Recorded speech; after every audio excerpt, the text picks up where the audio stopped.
we kind of dealt with some of the common critical decisions that go along with high-risk disease, although we sort of assume that the foundation of all this is good surgery and good radiation, so we kind of went through all the other things.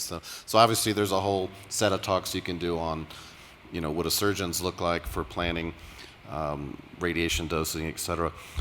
Maybe we'll just go back to my talk briefly and see if there are any questions. What I'd actually love to do, Christian's about to get up, I kind of wanted to call you and maybe Dave.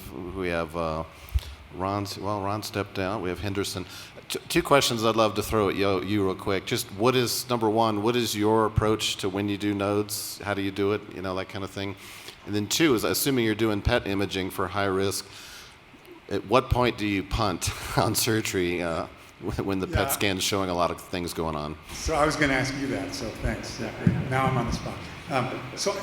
There are these nomograms that we use to predict pelvic lymph node positivity. We tend to use those at certain thresholds to decide to do the node dissection or not. I'm not a huge extended node fan, but that's a separate conversation. And now we have PET scans. So, the typical Briganti, stone covering nomogram sort of gets thrown off when your PET scan's negative, right? And if it's PET scan's positive, well then, who needs a nomogram? You've got a problem, right? And I know that those authors have tried to now have new nomograms for the PET negative patient who's nevertheless intermediate or high risk. I haven't used those, but I kind of gestalt it. And I would say personally, the unfavorable on up are getting a node dissection. I will operate on the occasional PET positive, as you said, if that is an isolated node. I would say probably just one, maybe one or two, and definitely if they're in very reachable areas. My problem with these things is often the PET is very bright, but on the CT part, the node is not even large. It's easy if there's a huge node that lights up, but oftentimes it's lighting up something that you're not sure you're going to even get. There's no way to ascertain that you've got it. So I guess I was going to come up and ask you, in a negative PET scan, otherwise you would be doing a node dissection, does that change your attitude towards that? And I know that I will skip it in a very complex patient if I already have a relatively borderline node dissection percent. Says like 6% chance that's positive, but the PET's negative. Patient's obese, has had hernia repairs. He's not getting a node dissection. So those are two questions. What I would say is, so if we say the yield of an extended template like I do it is in the 30s, and then we would say all comers, all right, PET picks up half of them, so you're still at 15% risk. So I mostly, even with a negative PET scan, have done it high risk and then sort of the upper end of unfavorable intermediate. But because of the non-therapeutic aspect, it does give me, is kind of what you're implying, an out clause. If someone has excessive comorbidity, long case, whatnot, I have, or like one of these anticoagulation bridge cases. One thing that's kind of buried in the data is when you do an extended node dissection, over the course of lots of cases, they're not statistically significant differences. But I would say that of takebacks in DVTs, all of them had node dissections. There's not a lot of them, so it won't weigh the stats. But I mean, a non-node case prostate, those are really reliable on the post-op complication aspect. So occasionally we skip it high risk if I feel like that's enough surgery for a day. But Dave, I'd love to get other. The reason why I'm just picking on colleagues for fun, but also the data is such that it is subject to a lot of interpretation of what works well for you. Well, I think it's changed over the years. We did node dissections on everybody, and I think we've become more selective in who we do the node dissections. When you do an extended, I think the risks increase in those patient populations. And, you can be the extreme like Tom Allering at UCI does no node dissections in anyone. He just feels that there's no value to that. So I think the right answer is someplace in the median. I think PSMA scanning has changed a little bit of that, so I think we're going to do less and less as we move forward. And I won't be complaining like I should on my three-phase today. Go ahead, Peter. Just a question. So when you're doing an extended node dissection, how many nodes are coming out versus a standard versus a sampling? Because I'm not seeing a lot of nodes being removed. And there's a lot of nodes that exist, right? So what is the average number? There are weird extremes where you do an extended template and you get 8 lymph nodes, but if you really put together, a series of them, it's in the 20s. If you're truly doing hypogastric, obturator, subobturator nerve, that's not necessarily crawling up to the cava or something like that. Standard is like 8 to 10, so it roughly doubles the yield. And so maybe Jason, to you, so when we're doing radiation, obviously we're trying to get the entire geography of lymph nodes where they could exist. We're trying to create microscopic disease.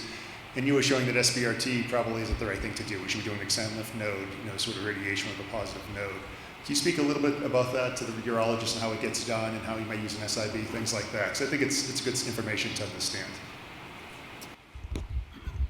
So yeah. First of all, I think just to this last question, we need good data to say if you have a negative PET, can you omit pelvic nodal radiation in our world as well, for sure. And hopefully good studies will be done on that front. In terms of how I think, Peter, you're asking how would I dose kind of the radiation or? Yeah. Yeah. So I mean, if there's no nodes that are shown on imaging, it's sort of elective nodal radiation dose in the 45 to 50 gray range or so. If nodes are seen on MR or on PET, I am boosting those nodes. We're using simultaneous integrated boosting techniques, so we get it done in the same amount of time as we're treating the larger nodal fields. And there is no great study to say what dose you should go to, and so really the consensus is go as high as you can as in terms of what the normal tissues can tolerate. So usually the dose limiting structures are the small bowel or bowel or rectum. But I'm generally trying to boost involved nodes, certainly over 60 gray, sometimes as high as 70 gray if they're favorably located. But yeah, I think the data supports treating nodal chains and not just treating an individual node for the same reasons that we're seeing. PET is great, but it's not perfect, right? I mean, if you're still seeing 15% of nodal involvement on a pelvic node dissection, on top of what PET would have seen, the same would apply to radiation. And you're just going to see a lot more nodal recurrences if you're just trying to hit one singular node. Couple other surgical concepts just to share. One that I didn't have it on my slides. Brian Chapin participated at our place in the Blue Earth PET product, and one of the details that'll come out in that paper is if PET shows one node, in most cases there was a second or a third that didn't show up on the PET. So not always. Sometimes it too is really two pathologically. The second thing I would say is when you're doing extended node dissection, the stopping point is a little bit arbitrary. Like if you want to keep moving vessels around and digging around, you can convince yourself there's more tissue to be had. So in my experience with doing, there was a guy, one of the early guys in robotics that was in Austin, I'm blanking on his, Randy Fagan, yeah. He never did node dissection, so when he went into administrative work, he left behind this huge population in Austin that didn't have node dissections. They got an Axumin PET scanner, so I was suddenly getting this flood of referrals to chase positive Axumin PET scans. And every one of those cases is different. In some cases, you're chasing a node that you can see while you're operating versus not, versus no nodes versus partial standard. And it didn't blow you away. You dug out a few more lymph nodes, but it didn't really impress you on longevity. So I'm sort of would lean on Jason's technique. I think if you really are trying to treat the whole node packet, I do think radiation has a structural advantage over what we can do surgically that's safe. In fact, that was kind of our tumor board guideline for selectively doing salvage node dissection was, we don't really know if this helps, so at the very least, just don't do something stupid, that creates a hemorrhage. So you have to be really kind of picky on these cases. I also think, I think the future is going to be PET agents are going to get better. They're going to see more. They're going to close that gap. And we're going to start using biomarkers. And, I've mentioned a couple of different types of options there that are going to be developed. And I really do think that we're going to be informed by that, and maybe there'll be a negative PET, a negative biomarker, and we'll choose not to do these extended fields of radiation or surgical dissections. Similarly with the ADT that Dr. Keys was talking about, right? We already have a lot of data. I think that's just going to get more and more refined. I think that's what the future is going to be. I just have a question for you, John, and maybe for the surgeons. So you do the extended pelvic lymph node dissection, and so I do breast cancer as well. So there's so many parallels between these two, tumor sites. And so do you think you consider extended pelvic lymph node dissection therapeutic, or it's just purely a staging? Because it will impact actually the systemic management and duration of hormones and whatnot. Yeah, I think it's definitely more diagnostic than therapeutic. I thought where you were going to go with this also is the morbidity. I do think the pelvis is a little bit more forgiving in terms of lower extremity edema, but you will see a few of them. So, for example, most of us have learned, like when we cut and roll over the external iliac artery, we try to leave everything lateral to that alone because you will get more lymphedema. Although the bladder, somehow the bladder surgeons take all of that and get away with it. I don't know why it's pickier on prostate.